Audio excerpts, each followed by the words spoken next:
सबसे पहले आप सबों को शुभ संध्या। हमारी आज की जो ये वीडियो है एक लंबे अंतराल के बाद जारी किया जा रहा है, जो बिहार दरोगा 2020 के पृष्ठभूमि में है।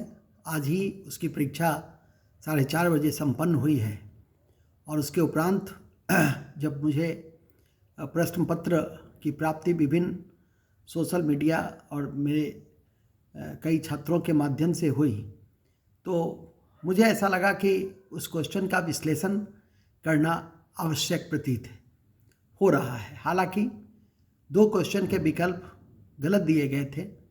एक विक्रम संवत जिसकी शुरुआत 57 ईसा पूर्व में हुई थी। एक शक शासक ने जो विक्रमादित्य की उपाधि लिया और भारत में विक्रमादित्य की उपाधि लेने की परंपरा 14 शासकों में देखी गई। और दूसरा यहाँ देखेंगे कि गोल्डन ट्रायंगल, ये आपका लाओस, म्यांमार और थाईलैंड के बीच का त्रिकोण है जो दक्षिण पूर्व एशिया में है, और कोई भी विकल्प उसके अकॉर्डिंग टू नहीं थे। तो ये 2 क्वेश्चन तो सीधे तौर पे मुझे लगता है कि या तो इसको एलिमिनेट कर दिया जाएगा और इसी आलोक में प्रश्न पत्र के जो उत्तर हैं वो तैयार किए जाएंगे। जहाँ तक प्रश्न की स्वरूप के संबंध है, तो मुझे लगता है कि प्रश्न के जो स्वरूप थे, प्रकृति थे, वो सरल से थोड़ा ऊपर था और इसलिए मार्किंग 70 प्लस ही जाना चाहिए। 70 के आसपास ही इसका कट ऑफ होगा, जो सामान्य कट ऑफ है। और इसी तरह से 2-3 अंकों का फासला पे अन्य कोटि के रिजल्ट तैयार किए जाएंगे। महिलाओं के जो कट ऑफ जाने की संभावना है वो 60 के आसपास जाएगा। पूर्व के जो 20 से 25 साल का अनुभव है मुझे इस क्षेत्र में, उसके आलोक में मैं यह आपको जानकारी दे रहा हूँ। हालांकि अंतिम सत्य नहीं है, इस बात को समझेंगे। प्रश्न की प्रकृति बहुत जटिल नहीं थी, यहाँ तक कि जो विज्ञान के भी प्रश्न थे वो बहुत सरल किस्म के प्रश्न थे और फर्स्ट लाइन फैक्ट पूछा गया था और आपको उसका उत्तर पता होना चाहिए था। जब आप मेंस की तैयारी करते हैं तो उस स्तर पे वैसे उत्तर आपके संज्ञान में होने चाहिए। मैं आपको जानकारी में दे दूं कि पहला क्वेश्चन था और वहीं से मेरी शुरुआत होती है और आप लोग एक एक करके इसे देखते चलेंगे। पहला क्वेश्चन था, अंतर्राष्ट्रीय महिला दिवस कब मनाया जाता है? अंतर्राष्ट्रीय महिला दिवस 8 मार्च को मनाया जाता है। इसमें किसी को कोई कन्फ्यूजन नहीं होनी चाहिए और विकल्प के उत्तर बी थे, जो ध्यान रखना है। दूसरा क्वेश्चन था, नौजवान भारत सभा की स्थापना किसने की थी? 1926 में भगत सिंह ने नौजवान भारत सभा की स्थापना की थी। इसे भी आपको ध्यान में करके रखना है। तीसरा क्वेश्चन वरीयता से जुड़ा हुआ था और वरीयता में जो मुख्य रूप से पूछे गए थे वो था आपके कि क्रम क्या था, राष्ट्रपति का, उपराष्ट्रपति का, राज्यपाल का, प्रधानमंत्री का, भूतपूर्व न्यायाधीश का। और इसी कड़ी में उसमें सबसे जो पहले आएंगे वो भूतपूर्व राष्ट्रपति आएंगे, घटते हुए क्रम में, बढ़ते हुए क्रम में देखना है। फिर प्रधानमंत्री हैं, राज्यपाल हैं, उपराष्ट्रपति हैं और राष्ट्रपति हैं। तो ऐसे भी शीर्ष प्रोटोकॉल में वरीयता क्रम में राष्ट्रपति ऊपर हैं और उसके बाद उपराष्ट्रपति हैं। तो जो विकल्प थे उसके आधार पर वो सही होते। तीसरा था, पातशाहनामा के लेखक कौन थे? नेक्स्ट था, चौथा था, पातशाहनामा के लेखक कौन थे? तो अब्दुल हमीद लाहौरी थे, जिसको याद रखना है। इसके अलावा अकबर 1567-68 के मेवाड़ पे जब आक्रमण किया था तो वहाँ का शासक कौन था? अकबर जब मेवाड़ पे आक्रमण किया था 1567-68 में, तो उस समय वहाँ के शासक उदय सिंह थे। उसके बाद जो 76 में आक्रमण किया था तो उस समय वहाँ के शासक महाराणा प्रताप थे, जिसे इतिहास में हल्दी घाटी के युद्ध के रूप में जाना जाता है। जहाँ तक स्वशासी परिषद का बात है, जो 5वां क्वेश्चन था स्वशासी परिषद से जुड़ा हुआ था, उसकी उल्लेख 6ठी अनुसूची में की गई है। इसे भी ध्यान में रखने का प्रयास करेंगे। विधान परिषद से जुड़े हुए क्वेश्चन पूछे गए थे, जिसमें गलत था 60 सदस्य, क्योंकि न्यूनतम सदस्य 40 होते हैं। तो इसे भी ध्यान में रखने का प्रयास करेंगे। राज्यसभा जो सामान्य विधेयक को अधिकतम समय तक रोक सकता है वो 6 माह तक का है। इसे भी ध्यान में रखने का प्रयास करेंगे और वित्त के बिल को 14 दिनों तक रख सकता है। इसके अलावा निर्विरोध राष्ट्रपति चुनने वालों में नीलम संजीव रेड्डी है, उसे भी आपको ध्यान में रखना है। ये भी आपकी परीक्षा की दृष्टि से महत्वपूर्ण है। इसी क्रम में वैसे प्रधानमंत्री जो मुख्यमंत्री नहीं बनते हैं, गुलजारी लाल नंदा था, इसे ध्यान रखना है। इसके अलावा राज्यसभा के चुनाव की प्रक्रिया याद रखिएगा दक्षिण अफ्रीका से लिए गए थे, इसे भी ध्यान में रखेंगे। आपातकाल में कौन सा अनुच्छेद निलंबित नहीं हो सकता है? अनुच्छेद 20 और 21, इसे किसी भी स्थिति में निलंबित नहीं किया जा सकता है। ये भी आपकी परीक्षा की दृष्टि से महत्वपूर्ण था। 13वां क्वेश्चन था कि शिक्षा एवं संस्कृति का जो अधिकार था वो किससे संबंधित है? अल्पसंख्यक के शिक्षा और संस्कृति का अधिकार मूल अधिकार के 29 और 30 से संबंधित हैं। हर संभव स्थिति में याद रखने का प्रयास करेंगे। इसके बाद एक गलत पूछा था संविधान में, और वो उसमें मुख्यमंत्री राज्य मानवाधिकार के आयोग के अध्यक्ष होते हैं, ये गलत होता है। राज्य मानवाधिकार आयोग के अध्यक्ष ऑलरेडी कोई भूतपूर्व न्यायाधीश को नियुक्त किया जाता है राज्यपाल के द्वारा, उस पर नज़र रखेंगे। इसके अलावा क्वेश्चन नंबर 16, कनिष्क की राजधानी पुरुषपुर या पेशावर थी? 2 राजधानी थी, पुरुषपुर या पेशावर, और दूसरा था मथुरा। विकल्प के अनुसार पुरुषपुर और पेशावर था, जो ध्यान रखना है।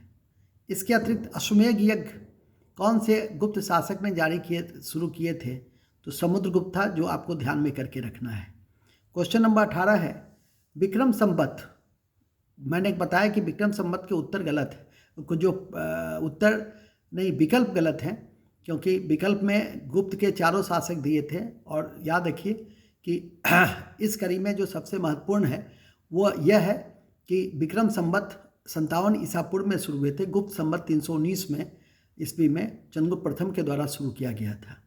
और शक संवत की शुरुआत राज्यारोहण कनिष्क के जो राज्यारोहण हुए थे उसके उपलक्ष्य में 78 ईस्वी में था। तो इसे भी ध्यान में रखने का प्रयास करेंगे। इसके अलावा बाजार नियंत्रण की प्रणाली, जो 19वां क्वेश्चन है, अलाउद्दीन खिलजी ने दिया था, इसे भी याद रखेंगे। आत्मीय सभा राजा राम मोहन राय से संबंधित था, तो उसे ध्यान रखेंगे। ज्वारनद मुख या एस्चुरी ताप्ती नदी बनाती है, ये भी आपकी परीक्षा में पूछा था, इसे भी याद रखेंगे।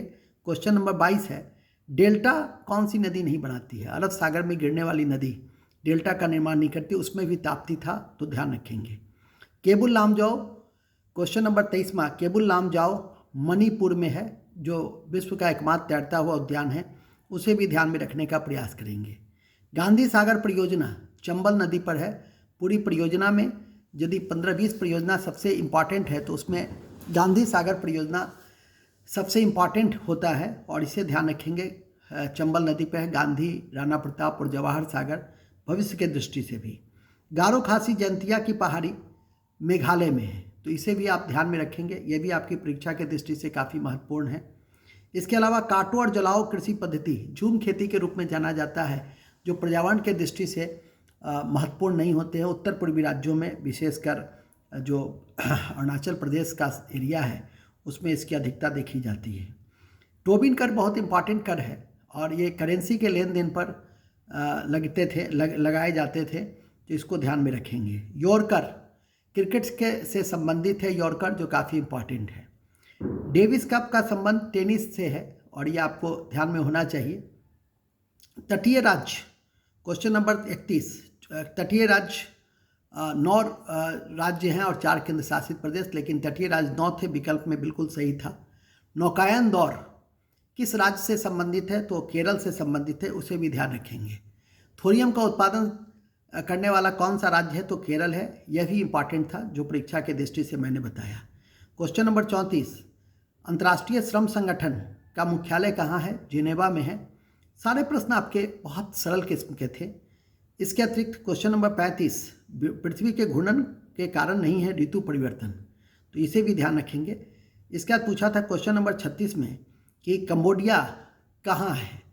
तो आसियान के 10 देश में कंबोडिया है, दक्षिण पूर्वी एशिया। आसियान का मतलब ही association of South East Asian, एकदम बेसिक फैक्ट है, और मेंस के स्तर पे यदि इतनी बातें आपके जहन में नहीं है तो फिर कठिनाई है, ये तो बात रहनी ही चाहिए। ठीक है, कुछ छात्रों ने आके कहा सर मैप बेस्ड पूछा, तो मुझे लगा कि मैप बेस्ड क्या पूछेगा, लेकिन जब उसने जानकारी दी कि कंबोडिया पूछा, कहा हम कहे ये सब तो सामान्य चीज़ें हैं, ये तो ऐसे भी जाननी चाहिए। ठीक है कि नहीं? पश्चिम एशिया में इजराइल है, तो इसको नहीं जानेंगे तो फिर क्या जानेंगे साहब। ठीक है, तो कई चीज़ों को आप देखने का, भविष्य के लिए भी देखने का प्रयास करें। अप्रत्यक्ष कर का उदाहरण है जीएसटी। सभी अप्रत्यक्ष कर का एकीकृत रूप है, जिसे 1 जुलाई 2017 को लागू किया गया था, तो ये भी आपके लिए बहुत इंपॉर्टेंट है। क्वेश्चन नंबर 38 है, रैयतवाड़ी व्यवस्था टॉमस मुनरो से जुड़ा हुआ है, और ये तो जब आप पढ़ते हैं तो अस्थाई बंदोबस्ती जो शोर से जुड़ा हुआ है। इसके बाद रैयतवाड़ी व्यवस्था मुनरो से और हॉल्ट मैकेंजी से महलवाड़ी व्यवस्था जुड़ी हुई है। उसके क्षेत्र, यही सब तो परीक्षा में पूछता है, कौन कॉन्सेप्ट दिया, किससे कितने क्षेत्रों में है, ठीक है, मुख्य बिंदु क्या है, यही सब चीज़ तो उसमें जाननी होती है। इसका व्यवगत का सिद्धांत डॉक्ट्राइन ऑफ लैप्स डलहौजी ने दिया, जो सबसे पहले 17 में लागू किया गया था, इसे भी ध्यान में रखना है। भोपाल गैस दुर्घटना मिथाइल आइसोसाइनेट से जुड़ा हुआ है, मिथाइल आइसोसाइनेट से जुड़ा हुआ है, तो ये भी आपके लिए इम्पॉर्टेंट है। लोकसभा का प्रथम विपक्ष का नेता राम सुबक सिंह है। लोकसभा के प्रथम विपक्ष का नेता राम सुबक सिंह है, जो काफ़ी इम्पॉर्टेंट है, और जब संविधान आप बेसिक पढ़ते हैं तो यहीं से इसकी परिचर्चा आप देखते हैं। इसके बाद क्वेश्चन नंबर 43 है, मिनी माता रोग पारा की अधिकता से जापान में देखे जाते हैं। क्वेश्चन नंबर 42 है, R1 400, R2 200, तो R2 = 2R1, उसके विकल्प में यस आंसर को देखिएगा। क्वेश्चन नंबर 44 है, विजय ने एक महिला की ओर इशारा करते हुए कहा कि वो मेरे ससुर के पत्नी की इकलौती पुत्री है, तो क्या संबंध है, पत्नी का संबंध है, तो ये भी ध्यान रखेंगे। क्वेश्चन नंबर 45 है, उत्तर पश्चिम भारत में वर्षा का क्या कारण है। जलवायु में 4 ही 5 फैक्ट पढ़ते हैं, उसमें यह भी पढ़ते हैं कि उत्तर पश्चिम क्षेत्र में जो शीतकालीन वर्षा होती है, क्वेश्चन पूरा यही था, शीतकालीन वर्षा होती है और पश्चिमी विक्षोभ से होती है, और कोरोमंडल के तट पे जो वर्षा होती है उत्तर पूर्वी मानसून से होती है। भारत में अधिकांश वर्षा दक्षिण पश्चिम मानसून से होती है, तो इसमें जो विकल्प थे पश्चिम विक्षोभ सही होगा। सदाबहार वनस्पति सबसे अधिक तो आसाम के क्षेत्रों में देखे जाते हैं, ध्यान रखिएगा। सुंदरबन किस लिए जाना जाता है, तो सुंदरबन डेल्टा के कारण और मैंग्रोव फॉरेस्ट के कारण, तो उस विकल्प के अनुसार मैंग्रोव फॉरेस्ट था, जो आपको ध्यान में करके रखना है। क्वेश्चन नंबर 49 है कि खाने वाला नमक का रासायनिक सूत्र क्या है। खाने वाला नमक का रासायनिक सूत्र सोडियम क्लोराइड है, NaCl, जो सामान्यतः आप जानते हैं। इसके बाद है 50 क्वेश्चन नंबर था, शिक्षित व्यक्ति जो विकासशील देश से विकसित देश की ओर पलायन करता है उसे क्या कहते हैं। स्पष्ट है, एक होता है श्रम पलायन, दूसरा होता है प्रतिभा पलायन। तो जब शिक्षित व्यक्ति का पलायन होता है तो उसको ब्रेन ड्रेन कहा जाता है, तो इसे ध्यान रखेंगे। न्यूक्लियस, एक्स्ट्रा न्यूक्लियस DNA जो है वो किस में होता है, तो ध्यान रखेंगे कि माइटोकॉन्ड्रिया में होता है। ये काफ़ी इम्पॉर्टेंट है परीक्षा की दृष्टि से। XXY 47 गुणसूत्र क्लीनफेल्टर सिंड्रोम होता है, तो ये भी आपके लिए बहुत इंपॉर्टेंट है। इसके बाद पूछा था अल्फा एफ्लाबीस का उत्पादन कौन करता है, कवक के द्वारा होता है, तो ये सब काफ़ी इंपॉर्टेंट है। 53 कवक की कोशिका भित्ति काइटिन की बनी होती है, ये भी आपकी परीक्षा की दृष्टि से बहुत महत्वपूर्ण है। इसके बाद क्वेश्चन नंबर 55 है, 147 में किस संख्या से गुना करने पर पूर्ण वर्ग बन जाएगा, तो 3, उसका आंसर 3 होगा, जो ध्यान रखिएगा। इसके बाद है गोल्डन त्रिकोण, और इसमें गोल्डन त्रिकोण में मैंने पहले ही कहा कि एक प्रश्न के विकल्प गलत हैं। गोल्डन त्रिकोण में आता है थाईलैंड, म्यांमार और लाओस, जो इसमें एक भी विकल्प नहीं है, ठीक है कि नहीं तो उसके अनुसार जो उसके आसपास के जो विकल्प थे वो सही होता। विस्फोटक करने वाला जो हरा पदार्थ निकालता है, हरा दिखाई देता है, तो बेरियम के कारण है, तो वो भी ध्यान रखिएगा। एक पूछा था विभिन्न संस्थान, बहुत इंपॉर्टेंट है, परिवहन में आप लोग पढ़ते भी हैं। उसमें मझगांव डॉक जो है वो मझगांव डॉक का गलत था, मुंबई, तो उसे ध्यान में करके रखिएगा। इसका समबहुभुज की संख्या 10 है, तो वो आपके लिए ध्यान रखना है। 2 संख्या का अनुपात 3:4 है और उसका गुणनफल 240 है, तो उसकी बड़ी संख्या ज्ञात करें तो 80 होगा। इसके अलावा दिया था कि 3-81, इसका 65-61, तो 3 के बाद क्या होगा, तो स्क्वायर का है, 3 का स्क्वायर 9, 9 का स्क्वायर 81, 81 का स्क्वायर 6561, तो उसमें 9 होगा। चक्रवृद्धि ब्याज के जो क्वेश्चंस थे क्वेश्चन नंबर 62 में, वो 5000 था, तो उसे भी ध्यान में रखेंगे। इसके बाद है 9 के पहले 5 किंतु 3 नहीं हो, तो ये 4 है उसका आंसर। ट्रेन की लंबाई वाला जो एक क्वेश्चन था वो 200 मीटर है, जो सामान्य प्रश्न थे। गोल शंकु के जो क्वेश्चन थे, गोला और शंकु के, वो 4:4 और 1/1/1√5 था उसका आंसर, तो इसको ध्यान रखेंगे। स्पाइन, स्पाइनेट, स्पाइंडल और स्पाइनर में तीसरा नंबर स्पाइनेट का आता है, जो ध्यान रखेंगे। इसके बाद क्वेश्चन नंबर 67 है, x का 1/4, 6 से 5 अधिक हो तो x कितना होगा, तो 44 होगा, तो ध्यान रखेंगे। इसका रीजनिंग कोडिंग से जुड़ा हुआ था, R241 उसका विकल्प होगा। कलकत्ता क्वेश्चन नंबर 69 था, 69 कि कलकत्ता का आंसर ऑप्शन उसमें बी था और ऑप्शन बी सही होगा। उसी तरह से 68 था, x + b / a - b = x - b / a + b और = x कितना होगा, तो -d होगा उसका आंसर। 69 क्वेश्चन नंबर 70 था, 0 x <1 वो विकल्प उसकी सही होगी। इसी तरह से क्वेश्चन नंबर 71 में प्रोबेबिलिटी के सवाल थे, जिसका आंसर 31/36 होगा। तो कई क्वेश्चन पूछे गए थे, राष्ट्रपति से जुड़े हुए क्वेश्चन पूछे गए थे और वो उसका आंसर प्रविलंबन होगा, जो ध्यान में करके रखना है। अकबर किसके नेतृत्व में चित्रशाला का निर्माण किया था, तो अब्दुल समद के नेतृत्व में किया था, तो इसे भी आपको ध्यान में करके रखना होगा। इसके बाद है शिवाजी का कालक्रम दिया था कि पुरंदर, कर्नाटक, सूरत और राज्याभिषेक। याद रखें कि पुरंदर की घटना जो घटना है 1666 की है। सूरत पर पहला बार जो आक्रमण किया 1664 में, वही पूछा भी था। दूसरी बार 1670 में, राज्याभिषेक 1674 में हुआ था और कर्नाटक के क्षेत्र पर आक्रमण 1676 की है।